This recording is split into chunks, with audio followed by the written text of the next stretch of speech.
Պարոն Ղազարյան, 1 րոպե, պարոն Ղազարյան, ինչի մասին է, թե մենք առողջություն ենք զրուցելու, դուք նշել եք, որ անիմն է, բայց ինչ ակնկալիքում եք եւ առհասարակ ինչ այսօր են այստեղ։ Ոչ մի բանի մասին է, իշխանության վախերի մասին է, ակնկալիք չունեմ որպես այդպեսին, տեսել եք մի քանի օր առաջ ինչ արեցին, այնպես որ բացարձակ, համոզված եմ, որ տալու են։ Ձեր քաղաքական ակտիվությունն են փորձում այսպես մեղմել, սրանով ձեզ իզոլացնել։ Կարծում եմ այո, այսպես չգերագնահատելով իմ անձը, բայց ուղղված է եւ իմ ակտիվության դեմ, եւ մեր քաղաքական ուժի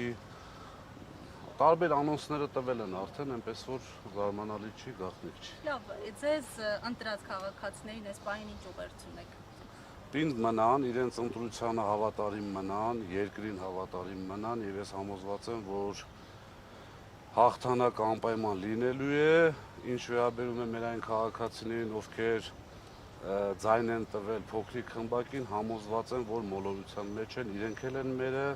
եւ ունենալու ենք անպայման շատ ուժեղ Հայաստան, որպեսզի այսպիսի բաներ չլինեն։ Պարոն Ղազարյան, ձայնագրության մեջ նշվում է, որ Ղազարյան Դավոն 1.400.000 դրամը տվել է Արմանին։ Կպարզաբանեք նախ դուք եք Ղազարյան Դավոն։ Առհասարակ ճանաչում եք այդ ձայնագրության մեջ։ Արմանը ով է։ Ենթադրում եմ Արմանը ինձ շատ մտերիմ անձ է, ենթադրում եմ, եթե այդ Արմանի մասին է խոսում,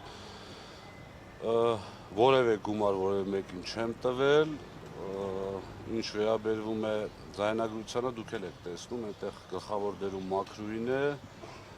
միշտ այս հումորով ասում եմ, լավա չեն ասում, ասել է այս 1.4 ուրիշ բանի վրա չծախսեք հանկարծ, սա միայն ընտրակաշառքի գումար է, այսինքն չկա այստեղ իրավական ոչ մի բան։ Չկա այդպիսի գումար, ես չգիտեմ ով ում ատվել ինչ արել, չկա այդպիսի գումար։ Նախ եթե անգամ տեսականորեն դա տրված լիներ, ինչ է նշանակում, ես մտել եմ տարածք կամ տվել եմ գումար ինչ-որ մեկին, ասել եմ սա ընտրակաշառքի գումար է, աբսուրդ է, էլի։